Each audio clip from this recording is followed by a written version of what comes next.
Good afternoon, and thank you for joining us. My name is Scott Pfister. I am the Environmental Program Consultant for North Carolina Department of Environmental Quality within the Division of Environmental Assistance and Customer Service for the Environmental Stewardship Initiative program. I'm very excited for our session lineup and topics today, and can't wait to get into it. But before we do, we've got a few things to go over. First and foremost, just a note that this webinar will be recorded and posted later on our ESI website. Don Burke, my colleague, will be behind the scenes today, assisting with technical as well as Q&A items. Before we get into technical assistance slides, I just wanted to say again a special thanks to the ESI program leadership for hosting this event, as well as Landa Sky and WRP for providing the physical as well as digital platform here that we're using, our GoToWebinar platform. And just a quick note, over there on the left side of the screen, we have released an annual report which can be found on our website, which has a lot of great details and stories and data about the programs that we have as a division. Getting into technical assistance here, those of you probably have been on many a webinar in the past year or so, but just to review, for this GoToWebinar, you can minimize your control panel there by clicking the reddish or red-orange arrow there at the top. You can also change your view if you're having audio issues. You can change from your computer audio to a phone, and then there are other different microphone selections you can choose from as well if you're using a headset and things of that nature. Please let me know. You can text me there. There's my number if you're having audio issues, and we can try to, I'll work with Don here and we can try to figure that out. And in terms of participating today, you know, all of your lines will be, as attendees, will be muted. That's just for the benefit of everyone, keeping the noise level down. And in terms of, but we don't want to hinder your participation. So as your questions come into your brain, please feel free to enter them into our question box there, which is circled about midway there down on the right side of the screen. You can see how to ask questions, and questions will be sent to Don, and Don will help aggregate all those, and we will have a great Q&A portion after all the speakers have finished. And so one note before we get started here, and I kick it off to our first presenter, we have had some speaker changes since the registration link was sent out. But having said that, I know that all of our presenters here today are going to provide some amazing content, and hopefully you all will have some good questions and participation with them, and they will be sure to please. So with that, I am going to hand it off to our first speaker here, Taylor Fredrickson. And while I'm doing that, I will read his bio here. Taylor is the president of Triathlon Battery Solutions Incorporated. He holds a bachelor's degree in economics from Brigham Young University and a master's in business administration from Vanderbilt. Taylor has been in the industrial battery business for over 24 years. He began his career at GNB Industrial Power, where over the years his responsibilities range from product management, local branch operations and service, international business development, OEM, account management, and as a director of sales and operation. In 2015, after 18 years with GNB, he left to set up Triathlon Battery Solutions in the US to compete in market spaces he knows very well. One of the main drivers for his move was to be able to introduce and promote lithium-ion battery systems in the US forklift market. This new and upcoming battery technology is changing the paradigm thinking of manufacturing and logistics companies. that over the past 100 years have used the only technology really available of lead acid. Taylor speaks and reads and writes in German. He's an avid bicyclist, and he is active in his church and married to his wife for 31 years. They have 3 children and 2 grandchildren. And with that, Taylor, I will hand it off to you, and we'll just get you into the presenter mode there so everybody can see the full screen. All right. Can you hear me good? What should I click on here so you can also see me as well, or no? We can hear you great and see your picture there. Yeah, if you just want to click on the slideshow version, and then we might have to, since you're using those 2 screens, switch over to the big screen. Okay, is that not working? Not quite yet. Oh, yeah, we had that figured out there. Yeah. Okay, so apologize. How did we have that? I think if you open it up back again there and try it in slideshow, if you click the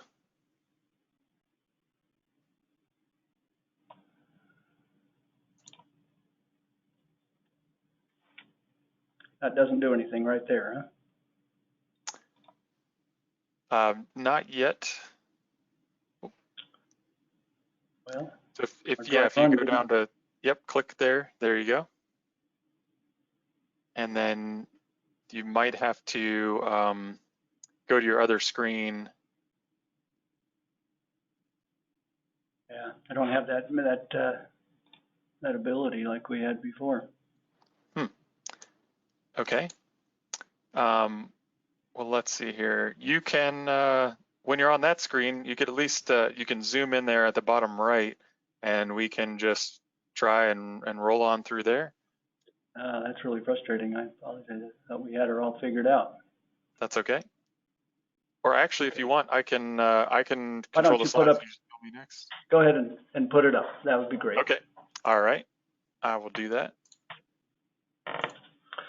All right. Well, that's coming up. I appreciate everybody joining today. I wanted to. It's something I'm passionate about, talking about lithium batteries, particularly used in forklifts and motive power and so forth. Are we up and going there? Yes, we are. Okay. Yep.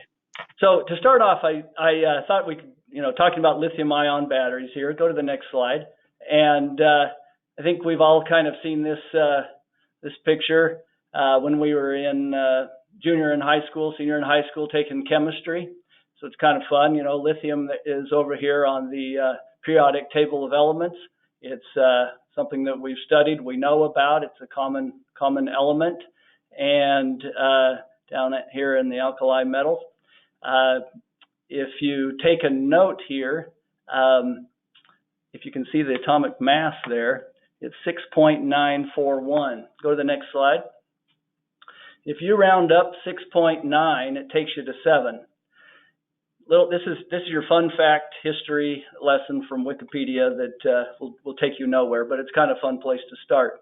So originally, 7-Up had lithium in it, and it was called lithiated lemon lime soda, and it was used because lithium is something that is an upper. It's even used today in depressants and so forth. And so I think it's kind of fun to just take, when we talk about lithium-ion, just kind of go back some history. You can believe it because it's on Wikipedia, but kind of fun to have. So you'll probably never drink 7-Up again without thinking of lithium again. So enough of the fun stuff. Let's go on to some more fun stuff. All right, next slide. So when I, as was mentioned there, I've been in the industry 24 years and in the lead acid battery business and so forth. It's pretty much all I know is forklifts and power for that. And in 2015, when I was approached to start Triathlon Battery Solutions here in the United States and take what our company, Triathlon Holding, was doing over in Europe and bring it over here to the United States, go ahead and hit the next one. I think it's important when we look at lithium to kind of look at the history of where we are today in it. And so my history goes back to 2015 when lithium started to be talked about a little bit. sure it goes back further, but into the forklift industry is where it started moving. And I thought it would be appropriate just to kind of go through then, now, and into the future. So in 2015, when I began into this, there was a really heavy perceived safety risk of lithium. At the time, you'll remember there was the Boeing 777 where they had a lithium battery that caught fire, and it grounded that until they got that figured out. The Samsung Note, remember back a few years back when you couldn't get on an airplane if you had a Samsung Note, and those people were reading, if you have this, then you basically are a loser and you have to get off the plane. Hoverboards were always something that was being talked about, where kids get hoverboards for Christmas and they start on fire. And this was the perception back in 2015. So hold these thoughts as we go. Also at the time in 2015, there was really unproven, but interest. It was unproven interest and some real skepticism. There was some early adopters that were kind of interested, but it was only the early kind of the quick movers, but a lot of skepticism still in the market. If you look at the large battery manufacturers, I mean the names, if you're into, if you're a buyer for forklifts, batteries, the big names, they really were still making lead acid battery, in a lot of cases still are, and had been focusing on that. They were moving somewhat into a class 3 only, which is small walkie type pallet trucks, but nothing really counterbalance. And lithium was really just kind of a consumer good. As also in 2015, there was very little OEM, so original equipment manufacturing, forklift integration. And it's basically was just, when it was being done, it was lead out, lithium in, and a lot of just things that weren't really tightened up, but it was starting in that angle or that way. There was also kind of a understanding, we got lithium batteries, but how are we going to charge the batteries? And so lithium battery systems weren't quite as spoken of. Chargers were often sold separately and so forth. And that in and of itself is a safety risk if those aren't tied up as a system. But that's where we were 5-6 years ago. Price, 4 to 5 times the cost of lead. So now that's always an issue, is price. Another thing is that amp hour versus kilowatt hour is not very well understood. When you start talking to lithium batteries, you really are dealing with a different technology, and so you can't compare a lithium battery amp hour capacity to a lead battery amp hour capacity, because the voltage is different. And so when you do that calculation, you really have to bring it out to compare kilowatts to kilowatts. And so there's just confusion in the market. Well, I'm getting a smaller battery. Well, really not if you compare it to kilowatt hours. But there's a lot of discussion about that. UL, there's been no at this point in time, there was no real standardization with UL. They're still defining, and we just completed our UL, and in that felt like we were teaching UL a lot of things on how to understand lithium batteries. And there's a lot of discussion about lithium mining and whether it's ethically sourced and all of that sort of thing. And then recycling. Recycling is what are people going to do with it? We know we recycle lead acid batteries, so we're very, very cognizant of recycling of these batteries. And so there was really no secondary, or the recycling is still being developed, particularly here in the United States. Europe was a little further along, and then secondary markets for lithium aren't really developed as well. So that's kind of the lay of the land 5-6 years ago. So now let me move on to where we are today. I put 2020 just because it's an even 5 of 5, but 2020, 2021 today. So where we are today is that we have. Go ahead and back up one on that if you would, Scott. So we'll just talk about this other here. Yeah. So in 2020, or 2021 today, truth is the safety concerns have really abated. If we were to start a sales presentation talking about just the safety, they're kind of looking at us like, why are we talking about this? Should I be worried about safety? And so it's amazing to me personally how fast that has just taken care of itself and been proven as a very effective. And you're dealing with much higher battery management systems and quality. It's just a different story today. There is greater acceptance that's happening in the market. Again, 5-6 years, it's just crazy how fast it has gone on with the likes of Amazon, BMW, Menards, Goodyear.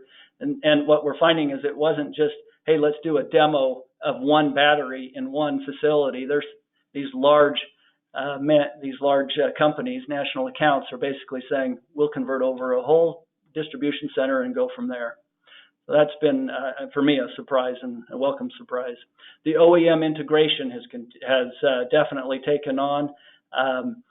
Now, a lot of the OEMs, you can have the discharge indicator that's on the truck actually is the true state of the battery. Again, lithium and lead acid don't have the same voltages over time, and so it would read wrong on the battery discharge indicator, and early shutdown type procedures and so forth are more integrated. So the OEMs of the forklift manufacturing are definitely on, and a lot of the manufacturing or the forklifts are having their own private label branded lithium batteries. The next one is that systems are pretty much now mostly required. I talked about battery was sold separately than the charger and all that, and it's really become much more of a system. It's sold together, it's proven, and so forth. Price is still higher than lead, clearly, but it's I would say closer to 2.5 to 3.5 times the cost. So we are seeing that reducing over time, and manufacturing scalability is what it's all about. A lot of discussions about understanding the comparison of lead versus lithium, and from a kilowatt hour standpoint, standardization has improved. I mentioned about our UL, for example. They now have more processes and procedures, and recycling disposal is becoming much more spoken of. And matter of fact, there was a webcast that Scott suggested I listen to just yesterday that was fantastic to hear. So we're making much progress. I will say, as we sit and talk about the forklift industry, as it relates to lithium, we're a very small industry, frankly, on it, and compared to the automotive industry, which in the lithium world is what the real driver is.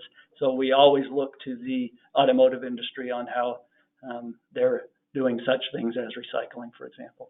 Okay, now let's go to where we see us going in the future and lay it.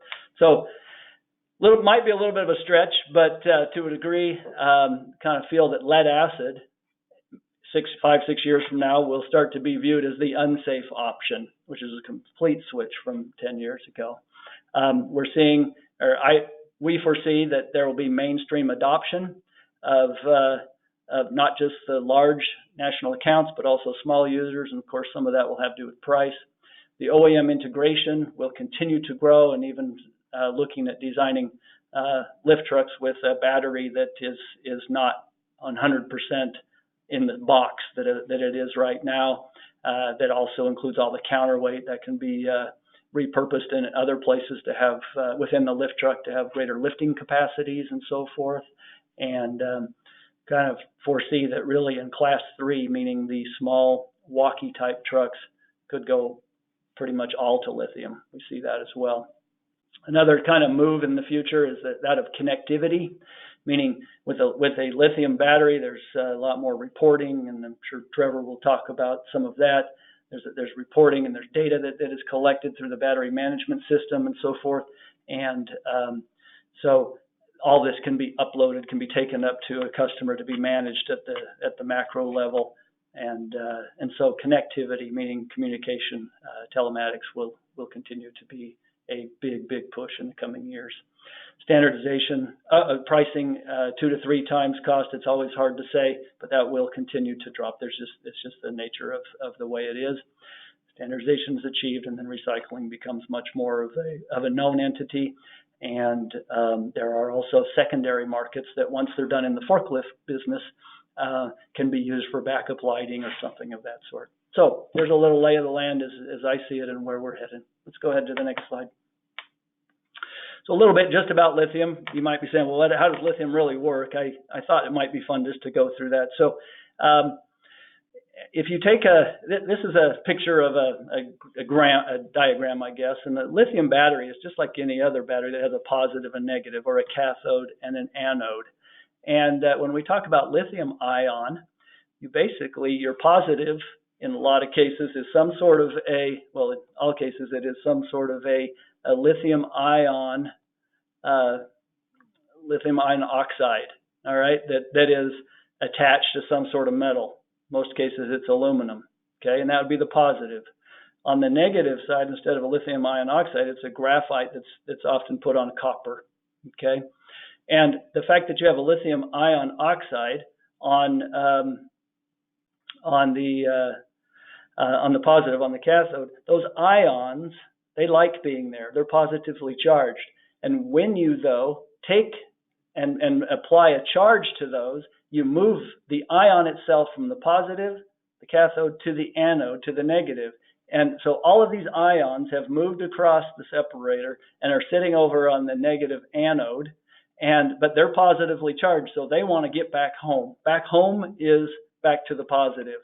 And so when you close the circuit, what happens is that allows those positively charged ions that are sitting over on the negative to go over back home to where they want to be.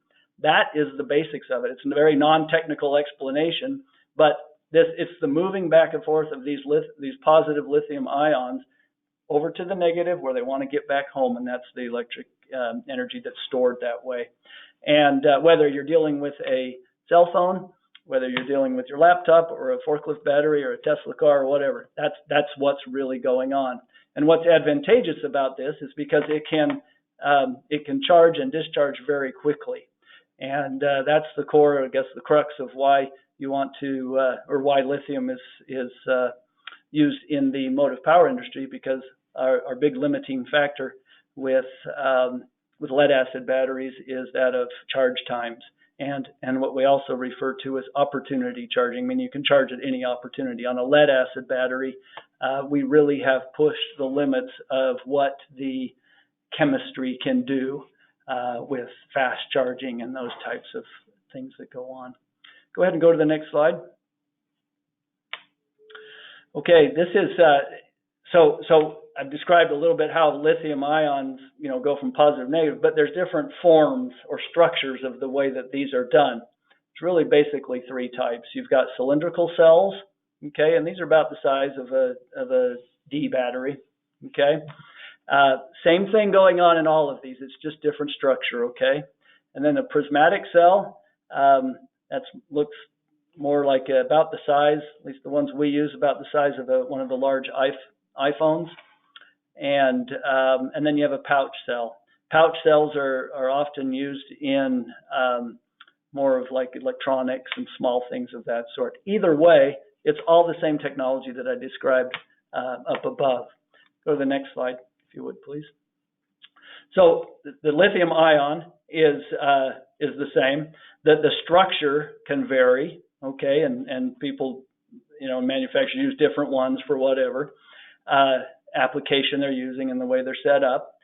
But then you also have chemistries, and it's as you can see, here's 6 chemistries that I've put up, and they all have this spider graph that has advantages and disadvantages. The one in the middle there, lithium iron phosphate, is one that has become very popular. Initially, it was where triathlon was, for example, and we still use and do sell some of the lithium iron phosphate. But all of these, and now we've moved to just to the NMC, the one right below it. But you see all these chemistries that are going. They're all out there and they're being researched, and there's advantages and disadvantages to every one of them. But the core of it is that it's the same technology, or for the purposes of this discussion, it's the same lithium ion that's going back and forth across from the positive to the negative and back forth. These are always being developed. It's a lot of the research that's going, which one is the best, which one's going to give you the lightest battery and the most power for the weight ratio and all of that. So they're not all the same as far as you can tell from the spider graph, but just recognize that when you are talking with suppliers of lithium batteries, you can't just blanket compare them across all the, this price is the same as this price, and just all the factors that you would go through. You can't compare across everything like it's the same. That's one of the reasons you have to bring it to kilowatts when you're determining the application that you would utilize it for. Okay, let's go to the next slide. Okay, let's see if this works. Let's go ahead and press it. Yeah, so we don't have any sound, but just want to, it's just music going, but this is just an example of what you would see in an application. Yeah, it's okay. It's just music going on, and I always talk over it anyway. But basically, up in the top left-hand corner, you've got your discharge indicator. This guy stops, and you can see in the clock, it's 6 o'clock. It does have a little bit of sound where you'll hear him going to the bathroom because he's taking a break, the toilet flushing, kind of funny. But anyway, he comes out and he sits on and he wants to drive this truck off. It's been charging just for those 10, 15 minutes. He has to press it off in order to move. He can't drive away with it. And so now he's off to work. And he comes back in. Now it's lunchtime. It's 45% charged. He's going to go in and he's going to have his lunch and all that. And during this time it is charging. This is what we refer to as opportunity charging. Lithium-ion batteries accept this very well. They're made for that. Now he comes in after lunch. He's able to go drive around and do his thing. And now it's time to quit. Okay, so the shift change is going to happen. He plugs it in. You'll notice it was at 25 discharge. And a 15-minute shift change and so forth. He's back up to 50%. The red hat guy came in this time instead of the blue hat guy, and he's off doing his thing. This is a little comparison to the gray sepia tone lead acid, where he gets in, it's dead. He has to swap it out. It's a lot of work, and a lot of wasted time actually as well as far as efficiency goes and so forth. And you have in the battery room, instead of being all clean, you've got ventilation and so forth. And now he's all excited about it. And so this just kind of demonstrates the way it would be utilized in comparison to a lead acid battery. Okay. So as he plugs in, he's all happy. And we got to save it for the last little bit here because they show him doing the happy dance. And that's what we want our customers doing. So, all right. Go ahead, and I think the next slide is the last one. Great. So I thank you for listening. Hopefully that was beneficial and got us kicked off for the next two. And this time I'll turn the time back to you, Scott. Great. Thank you very much.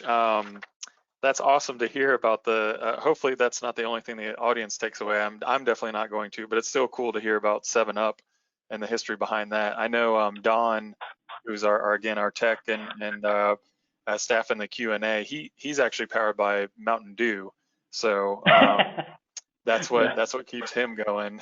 I saw his little battery indicator. He's around 98% with Mountain Dew. So there you go. Well, thank you again so much. I'm gonna stop sharing my screen here and then transition into Stephen Lefevers, and I'm going to hand him the presentation. And while he's getting set up there, Stephen is Vice President of Emerging Technology. And as Vice President of Emerging Technology, Stephen is responsible for growth and profitability of Yale's comprehensive suite of technology-driven products and services that accompany material handling equipment investments. The Emerging Technology suite of solutions includes market-leading offers in robotics, automation, motive powers, and telematics. And with that, Stephen, looks like we're seeing you might have to click up there in display settings. We're seeing your kind of behind the scenes, up in the top left there, second in display settings, and then swap them. And then we'll be seeing your, Great. We'll be seeing your full screen. Perfect, there you go. Take it away. Awesome. Well, good afternoon, everybody. Excited to spend some time with you. As Scott mentioned, I'm Stephen Lefevers. I work for Hyster-Yale Group. We manufacture Hyster and Yale lift trucks, and we've spent a great number of years on some key sustainability efforts that I'm going to share with you over the next few minutes. And hopefully the goal today is you take away that even in a basic industry like material handling, our customers are pressuring us to invest in technologies in a big way. And probably the chief of that is sustainability investments in areas such as lithium-ion and fuel cells, which I'll share. So, you know, again, we're taking that to heart. We're trying to transform our world. So just looking at Hyster-Yale by the numbers, you know, we're a sizable company. We have lots of employees, 11,000 technicians that service our units. We've got 950 dealer locations that sell and support our units. And so we've got a fairly large footprint, and this footprint matters for the following reason. You know, we really have to focus on meeting our customers' goal at every level, from a productivity, profitability, safety, and what we're here to talk about today, which is really sustainability, which has really grown in innovations over the last decade. So what are we committed to? So I think we're going to take our experience, lead in innovation, and make investments. We invest millions of dollars in these areas. I started with the company 20 years ago, and 20 years ago, we used to do model year releases of our trucks, and about once every 3 years, we do a big product release of an area of the truck. And that was our world. Over the last 5 years, since we've started this emerging technologies business, which has grown every year dramatically, our R&D is now focused very much so on these innovations, and then embedding these innovations within the trucks and how we design them going forward. So what is emerging technologies? I mean, my team focuses on big data and telematics, robotics, operator assistance, which are really key safety systems that can add the latest in sensing and proximity detection to advance the operator's awareness of the area around he or her, and then advanced motive power. You know, I thought you know, the telemetry is a big piece. Data is going to be important going forward. It is key in all of these. It was really the beginning of our emerging technologies journey that's now expanded to these others. And I think the, you know, kind of takeaway number one for me would be, you know, whether it's earth moving equipment, whether it's agricultural equipment, whether it's material handling, whether it's whatever, is the vendor you're working with invested in these areas? Because these are the areas that are be transformative, that'll solve severe pains that we're dealing with in today's economy. So our company is structured within lift trucks. We are the only OEM that owns a fuel cell company, Nuvera. We bought Nuvera in late 2014. It is a leader in fuel cells. And I'm going to talk to you about what fuel cell is. Now, it would be very easy for us as a company to be myopically focused on fuel cells. But I can tell you that I am just as equally passionate about lithium-ion. I think it's important that the person or persons you're talking to about these technologies understand all the puts and takes. Because you know, I love the video we just saw, right, where the person would get in and charge it, get in and charge it. I think that's awesome, but how many operators are going to remember to charge their battery every time they take a break? And I think depending on that percentage, you start to have a challenge. And fuel cells was really created as a way to really remove the power variable from the daily lives of an operator, okay? The perfect analogy I use is, when was the last time you planned your day around getting gas? Now, I know in North Carolina, we've had a gas crisis, but usually you're not planning your day around getting gas. Lift truck operators in lead acid terms, in addition to them to be difficult swapping in and swap it out, and even in terms of, you know, LP, they have to plan their day around what truck do they get on, how often do they have to refill, do they have to charge it every break? And I think, you know, fuel cells is that next evolution of, I'm going to do a refill in less than 3 minutes and I'm going to be done and I'm never going to worry about it. When my unit gets low, I'm going to refill it and I'm going to move on. And so I think that is only financially applicable to the very high-end accounts that have high demands, are willing to pay a premium. But you'll kind of see as I explain more, that's why it's really important that you see the benefits in both lithium and all these solutions. So, you know, we've got a strong, full portfolio of power solutions on the fuel cell side. There's not a model of class 1 through 5 forklift trucks that we can't put a fuel cell in and power.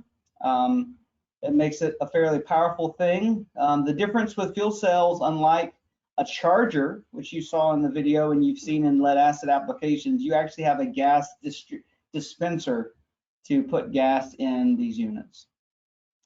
As I mentioned, we invested in Nuvera. They've been a fairly strong R&D shop for the past 20 years. They've got almost over 500 patents. They've done prototyping and development with probably 70% of the world's automotive companies. I keep saying automation because that's my business. Automotive companies. And so we've taken that and we've said, listen, I believe, you know, that I think the comment made that lithium is a small section of it. I think it is now. I think it's in that 5 to 10% at most. I think that's going to grow. I think if 100 trucks today leave and go lead acid, in the future, those 100 will be split up. I think you're going to see more go to lithium than anything. There'll be more lithium units sold than fuel cells. And I'll tell you why in a minute. You're going to see fuel cells and you're going to see lead acid. I couldn't agree more with lead acid is going to be considered unsafe. If any of you have looked at a lead acid, you see the cauliflower coming out of the unit, right? You see all the protection gear that's necessary to swap a unit in and out. So I completely agree with the foresight there. So let's talk about what is a fuel cell. A fuel cell is nothing more than a hybrid lithium battery. Everything you just saw in lithium is exciting, right? Fast, loves to be charged and uncharged, great power density. And we just have a generator that takes hydrogen fuel and charges that battery as it goes. You know, you've heard of Tesla. Tesla's pushing the limits on how many miles a car can go. 300 miles is amazing, or 350 miles, and they're saying, because they realize that you go 300 miles, you got to stop for hours to charge that thing up, even at a super something, right? So we believe just studying that, and I think it's been very, you know, proven to be true given how the market's reacted to hydrogen over the past 12 months, that hydrogen is going to be the range extender of the future. For very long runs over the road, or for very high demand applications, you're going to want all the benefit of the lithium battery with an onboard charger. It's just like, it's very similar to the Priuses, right? Priuses in the future had, like, you know, a lithium battery or a battery on board, and it would be charged by gas when it needed to be charged, and sometimes you know, so that it's very similar. It's a range extender on a lithium battery. So, you know, productivity is key, right? So sustainability is very important. But I think the good news about it is, you know, both lithium and fuel cells have great, you know, sustainability benefits, but they're also highly productive. I have gone into like graveyards of lead acid battery world, right? Where they walk in and they see units that aren't being used, units that can't keep more than 45 minutes charged, units that die in a year and a half. And those customers are going to switch over to lithium. Now, I do believe in being agnostic. There will continue to be lead acid. But the lead acid will shift to lower duty cycle applications. A great example that I have is paint stores. You've got like Sherwin-Williams paint stores. They will get product at 6 a.m. in the morning, use their truck for 2 hours, and they're done. That's a great lead acid application. They have one battery to unit, they charge it up, and they're done. But these units that are going 24 hours, they need to be fuel cells. I think 2-shift applications need to go lead acid. I think there'll be mixtures depending on the future, but productivity is the big key, and the big key of achieving productivity is identifying the right fuel source for the right application. Flexibility, I think we'll start to see mixed fleets. And then again, zero harmful emissions is really, I mean, the only emission of a fuel cell is water, right? And so we're really talking about it, and they're investing more and more in clean availability of hydrogen fuel. So the only thing confusing about fuel cells to customers and to yourself is, okay, I like the idea of hydrogen, I like the idea of a 3-minute refill, but where do I get gas from? And is that safe, right? So I think what the market has created is really 3 different avenues to create gas on site. And I expect an evolution of this over the next 10 years that even make this a bit more appealing than this is. So you've got delivered gas, where you deliver gas, you drop off a trailer once a month, once every other month, once a week. You've got delivered liquid. This is the most common form of powering sites that utilize fuel cells. And then you've got on-site generation. I think this is probably, on-site generation is going to grow more than anything, both in terms of what's called an electrolyzer that converts electricity into hydrogen, as well as other forms of converting things like methane or natural gas into hydrogen. So if you think to me, okay, well, lithium's picking up, hydrogen fuel cell is picking up, but not at the range. Why is that? I think this page is the reason, right? This is somewhat intimidating to many customers. Lithium is highly appealing in terms of the flexibility, and and at the end of the day, it's a battery and a charger, which customers have been used to for 30 years, right? So this is kind of the avenue that we believe that the complexities around this business here are great. And so we're building that to make it very, very simple. And I think that we're hoping that that becomes a competitive advantage in the near future. So again, I think our focus on sustainability is 3-pronged. Again, it's environmental, social, and economic. I think there is a very clear path as more green hydrogen is available. I think you can see it more and more where solar creates electricity, that electricity creates hydrogen, hydrogen powers the unit. There is a challenge with both lead acid and lithium related to grid dependency, grid use. And so I think this is an opportunity, whereas that becomes more and more a challenge, if the material handling and the more e-com and more distribution and lots of units at a site grows, I think that'll be a challenge. I think we've got an approach for customers where we come on site and we do studies, and then we do a quick little demo. We show you how it fuels, and we make sure that your operators are comfortable with it.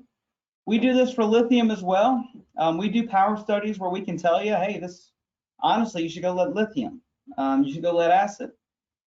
Again, even though we own a fuel cell company, I think from an integrity base, from an honesty base, I think there's a great and growing percentage of applications that would benefit greatly from lithium-ion. And then there's a growing percentage of them that would benefit from fuel cells, which is a lithium-ion battery powered by a hydrogen fuel cell stack. So anyway, I hope that was helpful. I hope that was informative.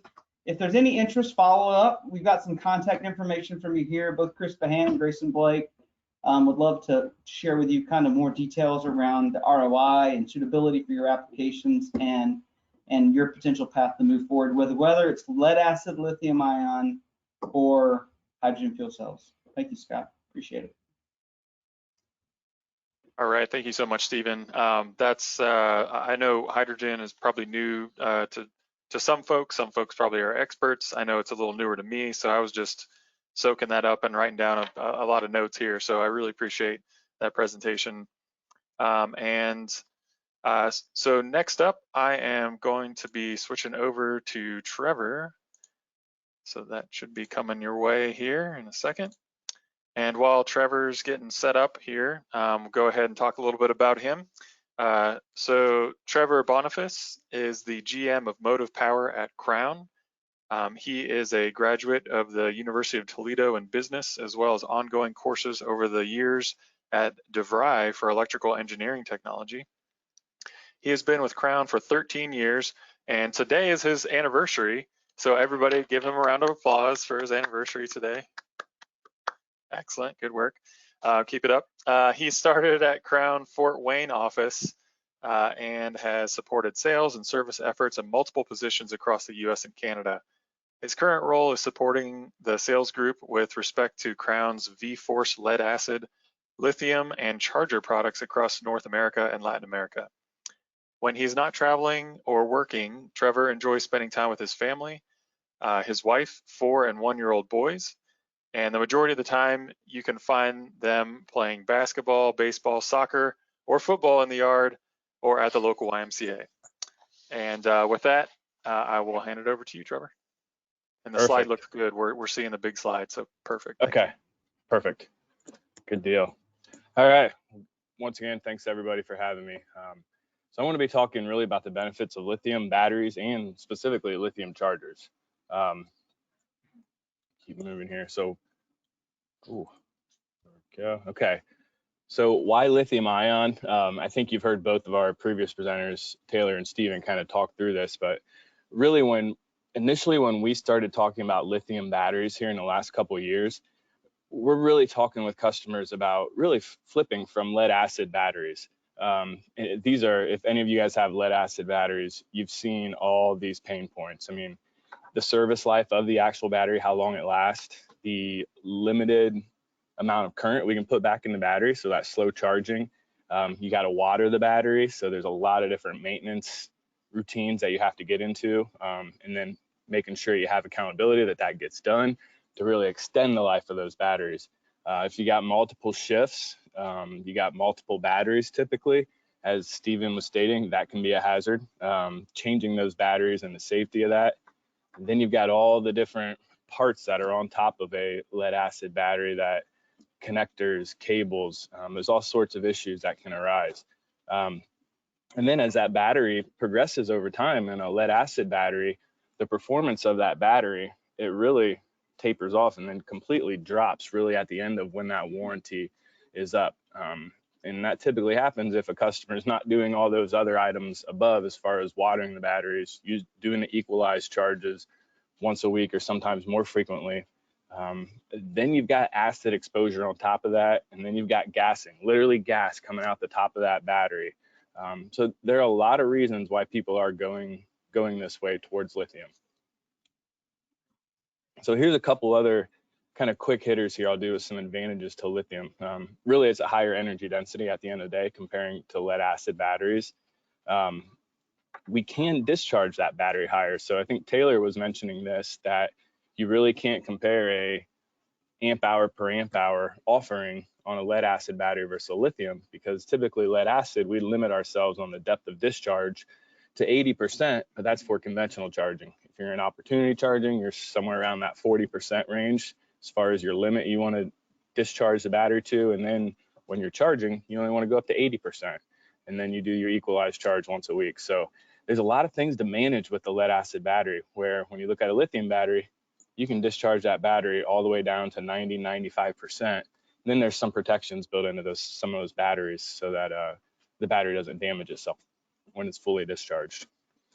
So cost savings, so we talk about less damage from changes that can be to operators, that can be to equipment, and then the wearable equipment when you are changing batteries.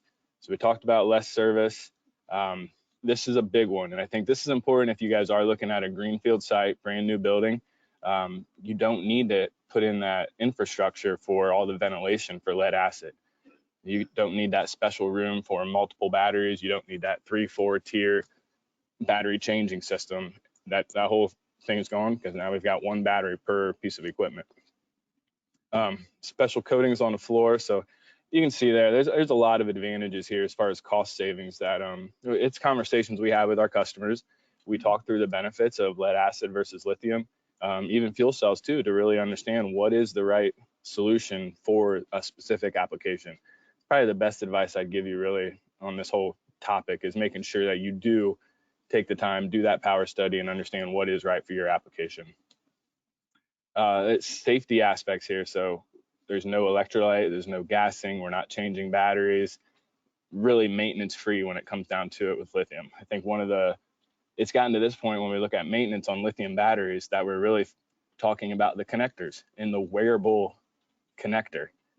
Something we really haven't talked about in lead acid batteries, because typically by the time you're replacing a lead acid battery, that's when the recommendation comes into play that you're changing over those actual connectors from the truck to the battery to the charger.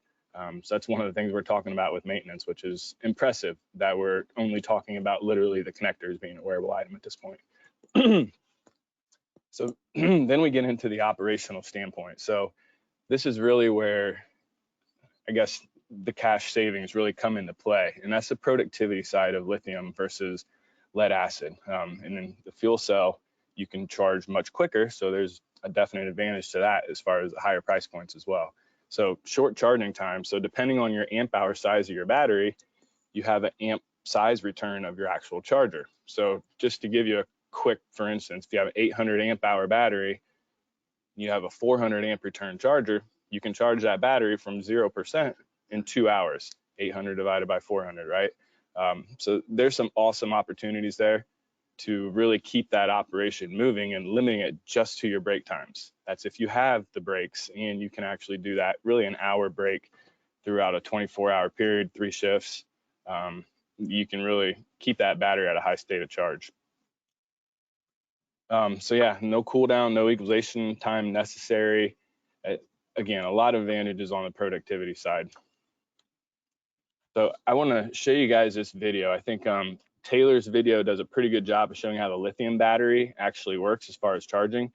This video here, it actually shows comparing it to a lead acid battery, showing a 100 amp hour per hour consumption rate. So I'm gonna start this video and fast forward a little bit. It's about a 2-minute and 15-second clip that I do want to show everybody here. Let's start about right here. So we're looking at one of our reach trucks here, just as a comparison.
Hey, Trevor, we Yes. can't hear your audio, my friend.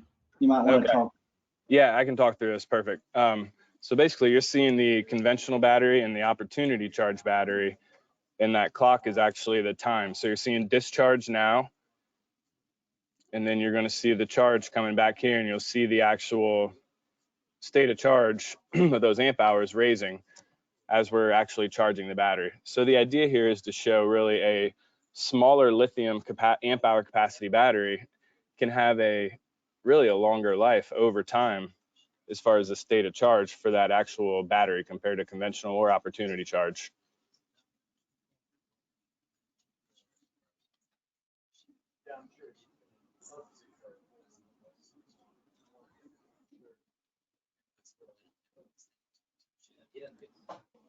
So hopefully you guys at least get a good concept there of, we can't look at like amp hour per amp hour. So typically we get the question, can you give me a lithium battery for an 18, 125, 17? Because we can charge at a higher rate, and that's perfectly acceptable and liked by the lithium battery, that's why we do have a smaller amp hour size battery. Typically we see 25% smaller amp hour rating on a lithium battery compared to lead acid. And another advantage to lithium is really there isn't a limit really on daily throughput. When we say 400%, that's taking that battery we were looking at, 728 amp hour, ultimately multiplying that by 4% or 4 times and trying to get an actual understanding of how many amp hours that is.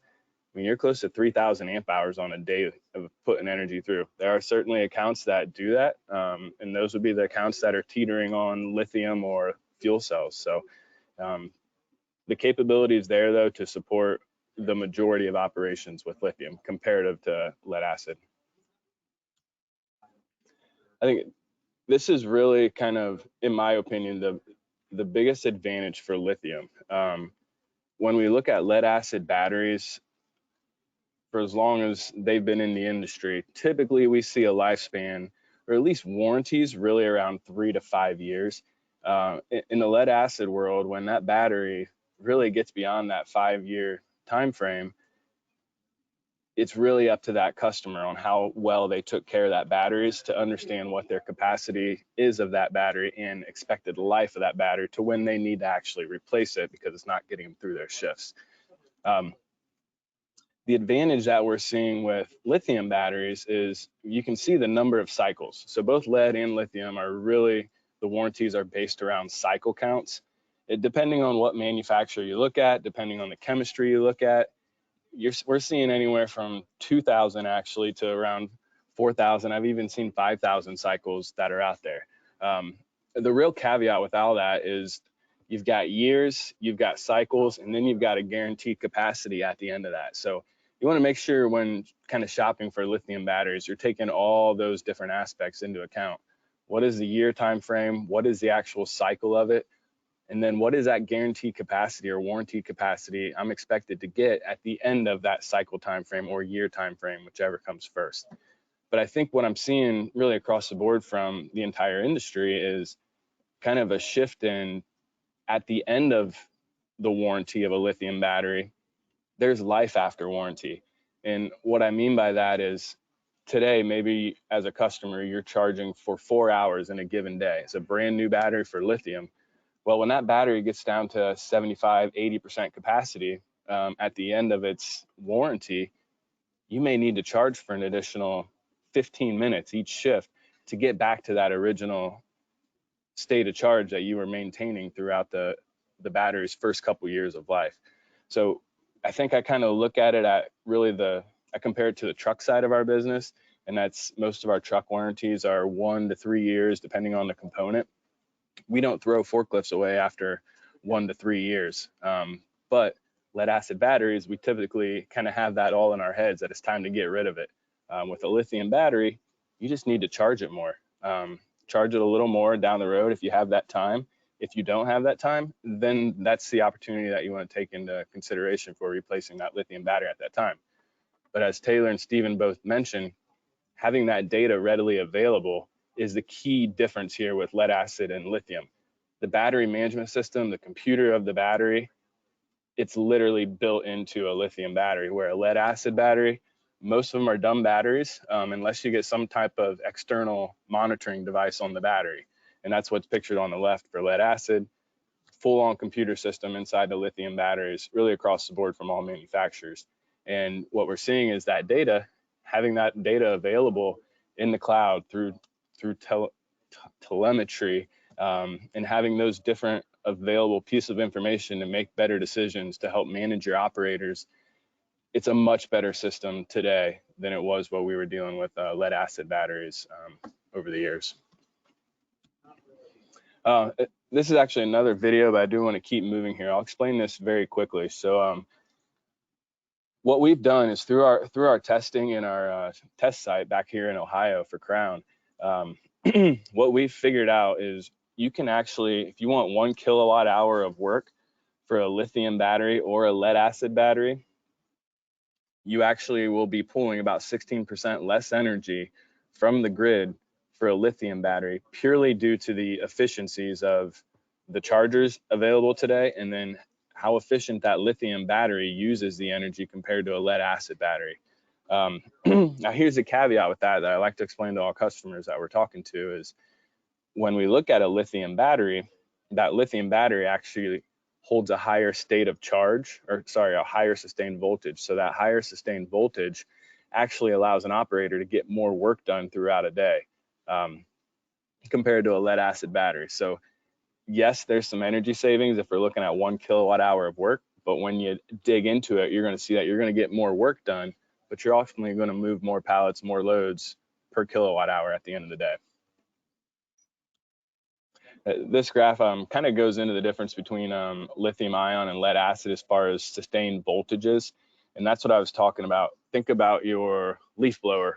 If anybody's got a lithium leaf blower, you're going. I don't know about you guys, but I always have one in the leaf blower, and I got another battery in my pocket when I'm doing my driveway, because when you're going full go, all of a sudden it just drops on a lithium battery.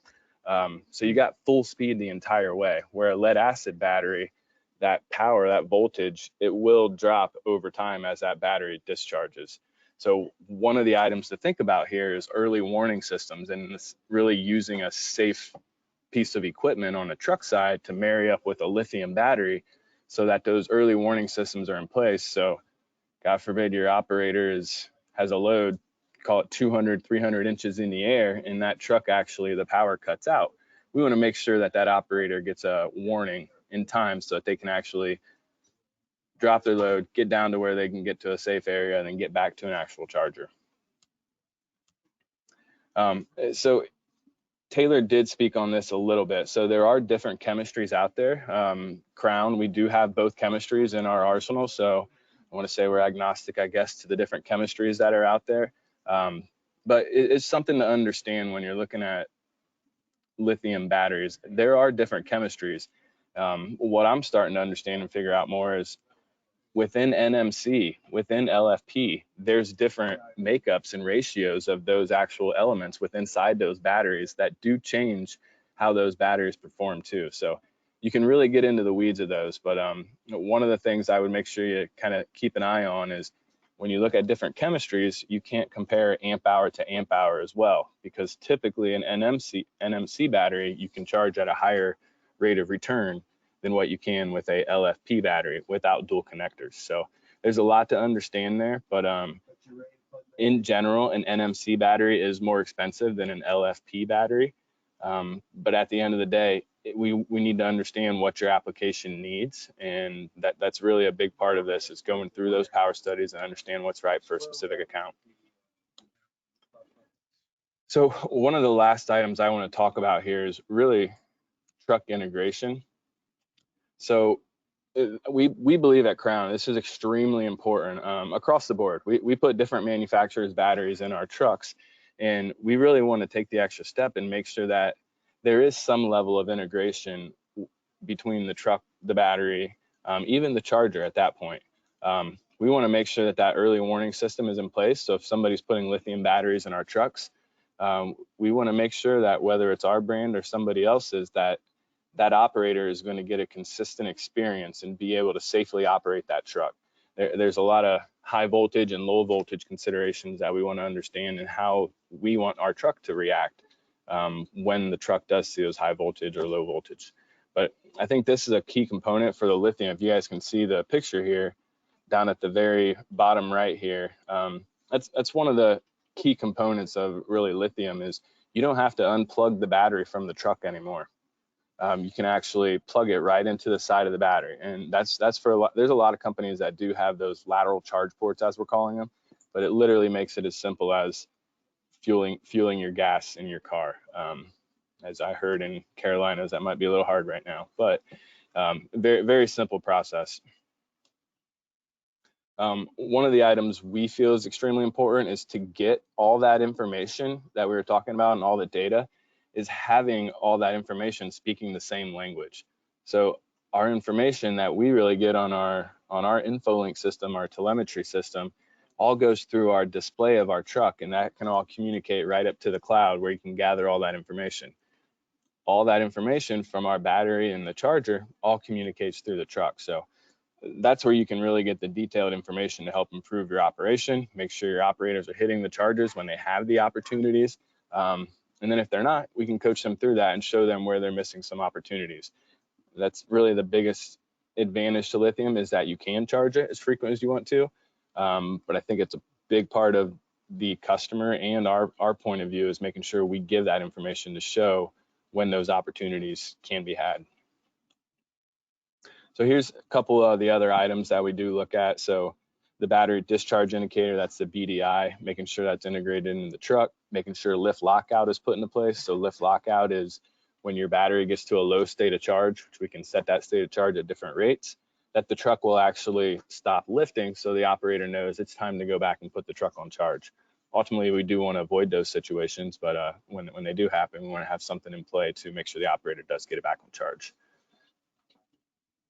So yeah, I think at the end of the day, I'd say the biggest thing from my point of view, and really lithium, lead acid, even fuel cells, is making sure you take the time to do the power study and understand what are your actual needs, and keep an open mind that you could have different vehicles require different sources of power.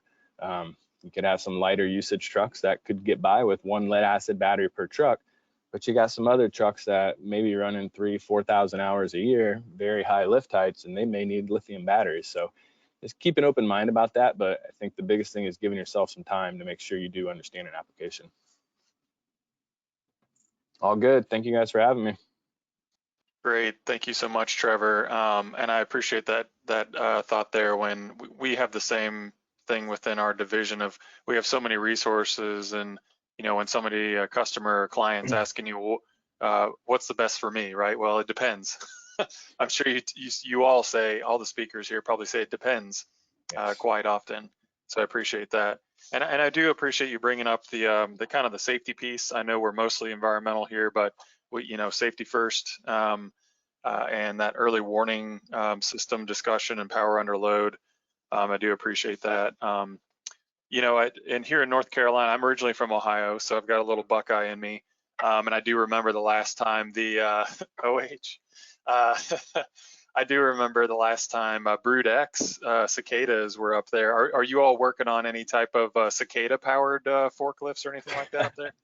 No, but I'm hearing that it's supposed to get pretty crazy. So I am seeing them flying around as we're putting some campfires out here the last couple of weekends. But yes, no cicada-powered forklifts quite yet. That would be very sustainable in Ohio in the near future, I believe. Gotcha. Yep. And so we're going to transition to the Q&A portion. And before we do that, though, I do really appreciate all the presenters. Lots of great information. I wish I had some type of motive-powered pen because I was writing a bunch of notes furiously down here. So a lot of great information for the folks out there. And again, this is going to be recorded, so we'll be sure to show this far and wide. So, Yeah, Don, like any? Yep. Yeah, no questions Don. at this moment, but feel free, audience, to type them into the chat box. And again, I'd like to thank all three of you. They were very strong, informative, and enjoyable presentations, and I learned quite a bit. I really appreciate the time and effort, and for y'all to join us today. Great. And while the audience is just kind of trying to digest all that, I had definitely, and this is probably no shock to my colleagues, I definitely have a few questions myself. So we'll start off with one that's it's kind of open forum here, and it's really about counterweights. Just historically, the lead has kind of been used not in addition to power, but also with counterweighting and things like that, and some of the equipment. Can you talk about the counterweight differences and all the options that we discussed? Yeah, from the battery standpoint, of course, truck guys can talk truck stuff, but yeah, I mean, it's kind of when I referred to just kind of in passing phase 1, phase 2, phase 3 of lithium acceptance into the forklifts and so forth. So right now, primarily, the lithium battery also must include the counterweight and satisfy the minimum weight of a lead acid battery. And so that right now falls on the lithium provider, lithium battery, to do that. It's not just the counterweight; it's also the center of gravity that has to match or be better than that of a lead acid battery. So yeah, that's definitely something that has to be a part of it. What's interesting is initially there was a lot of a lot of people that were in lithium. If you go to a trade show, there was 20 people that were presenting lithium. Stephen, you're kind of laughing. And then the next ProMat that they would have, which is the material handling, there was 20 people, but they were different, and there was just maybe 5 of them were still the same, but there was 15 other new ones, and we've seen this. And so what we saw, that there was a lot of people that were involved in lithium for defense or some sort of industry, and then they saw this shiny object called material handling, and they're like, we're going to go after that, but they don't really understand that relationship with the lift truck, the OEM, the counterweight, so on and so forth. So all of that that's kind of a little longer answer to your question of, yeah, that requires the lithium. Right now, it requires a lithium battery to attest to the counterweight. Yeah, I think as additional color, lead acid batteries are heavy. And so if you look at gas powered unit, we spend a lot of money putting a lot of lead at the back or steel in the back of the unit, and lead acid batteries were heavy. And so we designed it, and I think it's impressive that lithium's made such a name for itself within the limitations of it. Operate like a lead acid, add all this lead to it to be heavy, right? Spend a lot of time. We recently launched an integrated lithium-ion battery, which I think, Taylor, was one of your 2025 versions, and it was amazing how small the battery needed to be. It was amazing the cost reduction. That was available related to some of the chassis components that we didn't need to manufacture. And so, I think as people enjoy the benefits of lithium, I think that they're going to drive OEMs to integrate them more effectively and drive down costs. That would be my. Yeah, 100% agree. I mean, I if we're talking future state where I expect this to be, it's full integration and within the next 5 years of, you think about Tesla and all these electric cars that are coming out, they're building the battery, or they're building their cars around the actual platform that the battery can fit in. Sometimes that platform's very thin under the bottom of that car. So yeah, it's interesting to see when you peel those lithium batteries apart, really less than 15% of those batteries are the actual needed parts for a lithium battery, if I'm talking about the weight of the actual item. So there's a distinct advantage, or there's going to be some distinct changes coming with redesigning forklifts and how the operators can sit, stand, and interact with inside a forklift. But I think there's a lot of development work still to come on that. Yeah, and Scott, I actually have a question.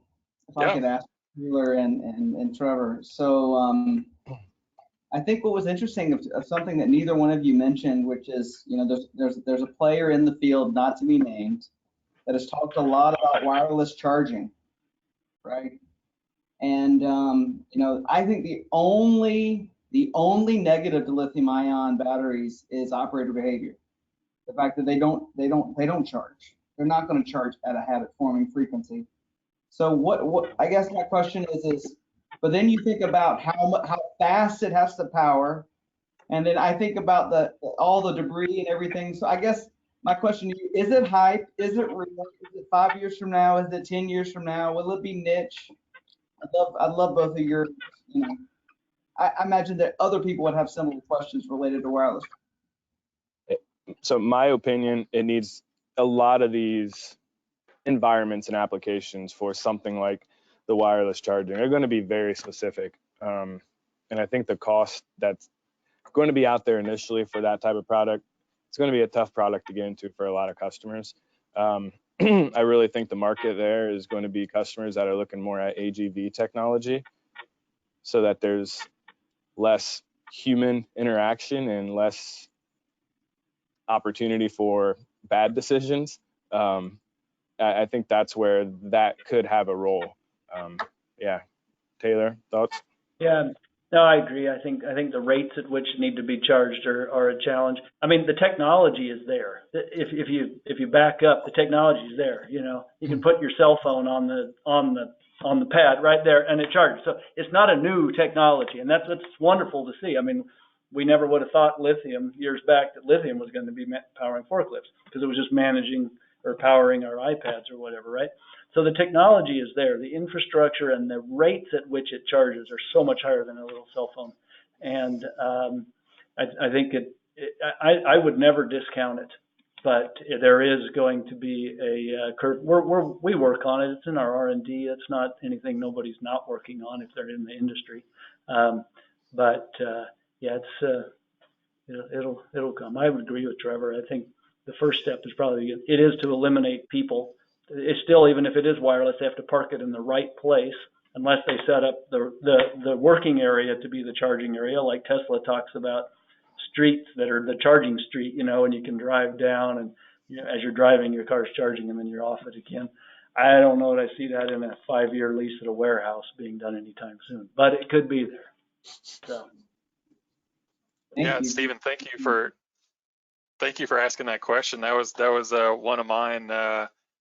And actually, speaking of AGVs, if we're starting to look, forecast further and further into the future. So we just kind of dusted off the crystal ball there for a second with wireless charging, or even, a type of a strip tape or something like that. I've seen some AGVs run, more visually off of a strip tape, but if there's a way to power that, energize it as well. But thinking, all of you kind of touched upon redesigning the truck or the forklift, the equipment around the power system. Thinking ahead more towards the AGV, an AGV heavy work site, how can all these different power sources benefit the redesign of the AGV itself? Wow. So I'll take a stab at that beginning with. So I oversee the robotics business, and almost all our robots, we've got over 300 in operation. I mean, either all of them have auto charging or won't it. But that's not wireless. It's contactor to contactor. The robot rolls over a contactor. It's like those kid race cars that you spin around, you pull the trigger. Yeah, so he comes up and hits that contactor and it charges, right? And nobody wants to spend the money on a robot and then have to pay somebody to sit there and wait for it to charge every 4 hours or 6 hours or 8 hours. Almost all of our, and that's another great question. So AGVs are perfect for lithium. They need to run 24 hours. You want as fast a charging as possible, and it's probably not incredibly, it'll be atypical for the next decade for hydrogen fuel dispensers to reach around in an arm and, do like a KC-10 refueling in air and refuel Nice. That probably won't happen for a long time. And so all of our robots that are going out, every month leave with lithium batteries on it. And that's something that,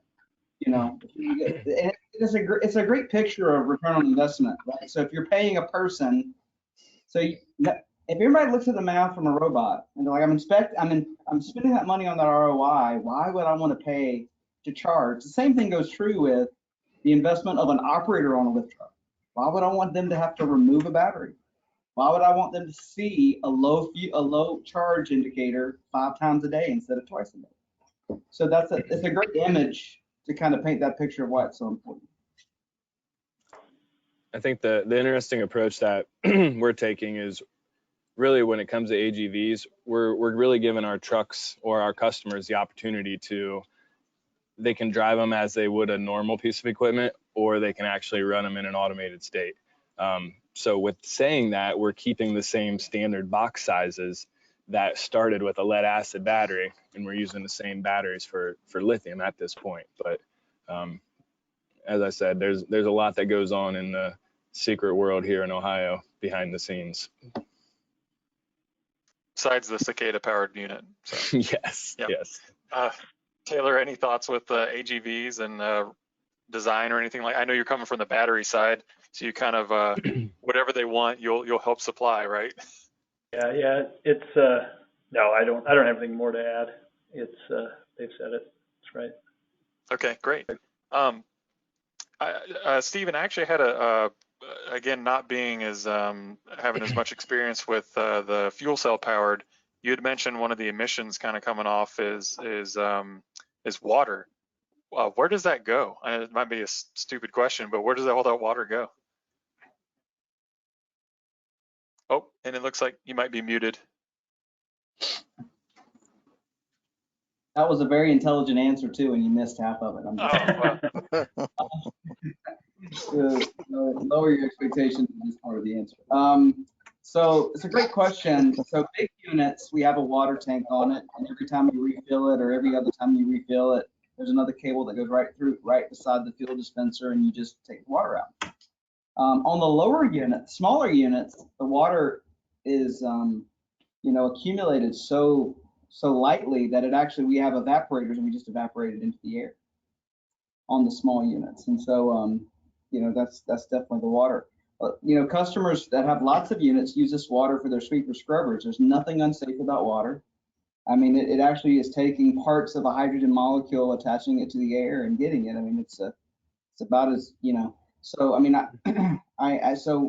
you've got that whole piece of that clean emission piece. So I have a question. So if just take a large sit down truck, is it a cup? Is it a half gallon for an 8 hour, for a day, or what is it really? I mean, just normal. That's a very good question. I've never known that. Yeah, I just was in our factory. We're building these now here in Greenville, and it was about the size of a shoebox. The tank is, Per day? and they have to get rid of some water per day. I'd probably say half of it. That's the least scientific answer I could give you on it. But Yeah, I didn't know if it was a drop or two, or if it was. No, So you're saying it's probably a half gallon a day, maybe, yeah, which would make sense. I mean, yeah. So the big ones. I mean, we've got these going into 8,000 pound, 10,000 pound units, and so they're working hard. Yeah. So Great.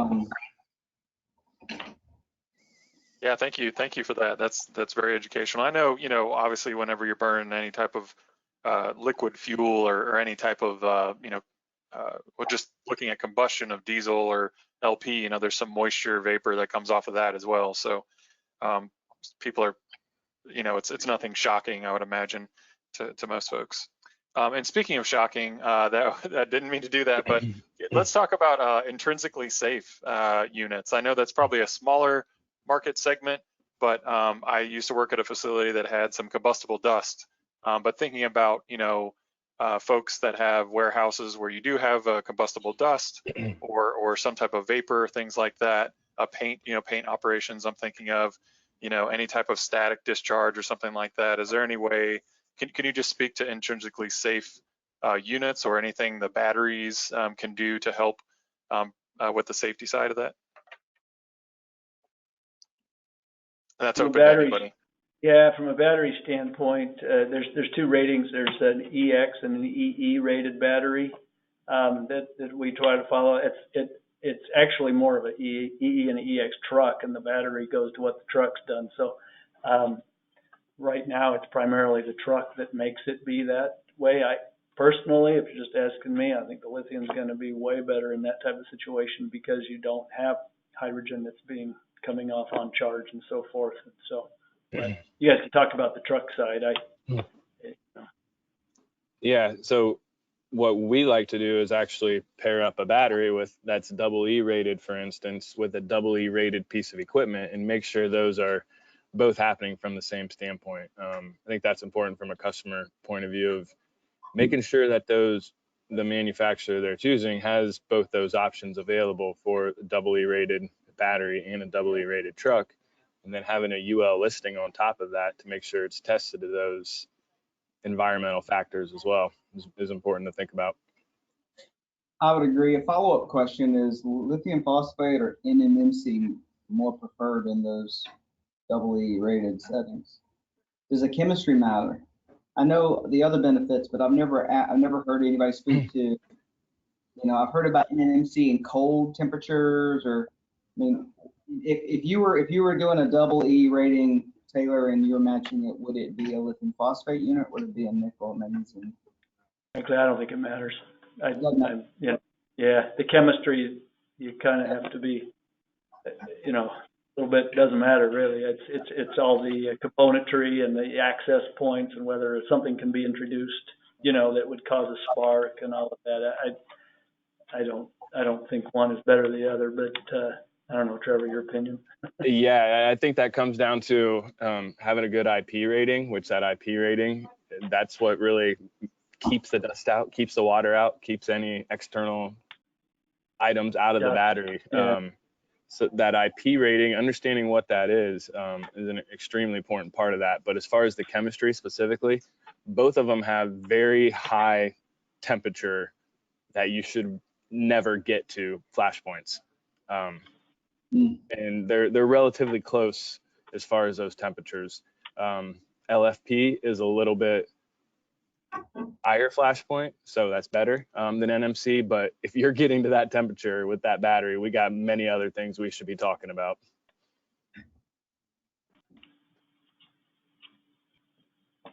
Great. Yeah. So we're coming up here to the last question. I want to check in with Don first. I know we're probably amazing all the attendees with all this chemistry, and it's bringing me back to chemistry 101. That's about as far as I got. I'm glad we're not getting into physics too much. Don, did we have any other folks No, chiming in? we're clear on this end, but I think everyone's enjoying the roundtable. It's been fantastic. Great, good. So my next question here deals with supply chain disruptions, and I'm sure you've probably heard a few of those in the news here and there. And just thinking about motive power operations as well as the product itself, how, and it might go back to my it depends, right? Or it changes day to day. Ask me tomorrow. But how are some supply chain disruptions impacting motive power? You guys can talk the truck. I'll take the battery side of it too. But I mean, it's legit. If you start talking, it's just legitimate everywhere. I mean, we're seeing things we've never seen before ever, and usually, you can kind of say, well, we got steel increasing, but, this isn't increasing, the gas is this, but everything is just like, you can usually juggle a few of them, but now when everything's going, it's a challenge. And then you add this whole shipping with containers and getting controllers and those type of things, microprocessors and stuff. That is just crazy. And those are all used in lift trucks. They're all used in lithium batteries, and they're used in everything. And the best explanation I have heard is that the reason it's down is, one of the reasons it's down because in COVID everybody pulled back. They were at a high level, they pulled back, and they don't want to increase new plants and so forth because of the new demand that they have, because they figure that's just all because of COVID, and it'll eventually come back down to where it was. So yeah, I think it just continues. It's we're feeling it. I mean, everybody feels that we're managing everything, so costs are going up because of that. Yeah, I think I think the versatility of an organization is being tested. I mean, I just think I tie the two together. I tie COVID and I tie the supply chain together. And if you're not versatile and strong against those challenges and honest and transparent with your customers, you're not going to survive. I guarantee if we sat here last year, we think there's nothing could be worse as COVID. And then in parts of the market, we've seen extreme demand with extreme, issues with the supply. I think it'll create an interesting kind of view of what you said in the 2025 as far as being more vertically integrated, as far as having the truck show up with everything on it, so that you're not dealing with supply chain with 5 suppliers when you buy a lift truck, you're dealing with 1. But I just think the versatility and strength of any company that's dealing with this. And I'm kind of like worried about next year. I'm like, I mean, we went through a pandemic. We went through, shortages in products that we've never gone through shortages before this year. And then is it going to be taxes next year? Is it going to be tax challenges associated with what small businesses and how that feeds up and that impact on larger businesses next year? And so I guess my response is I'm just trying to figure out, instead of just responding to the problem in front of us today, what are some muscle memories we can build as an organization to resolve another challenge 7 months from now? I think just to add quickly to that, there's substantial challenges. Obviously, we just talked about them, but I think the best thing you can do for your organization is make sure to communicate to the right people and understand what those times are. Because if there's one thing that we're still going to do is we're still going to honor lead times and we're still going to deliver products. It just may be a much longer time period than it was initially. So anything you can do to prepare yourself for what that timing may look like, it puts you, as far as an end user, in a better situation.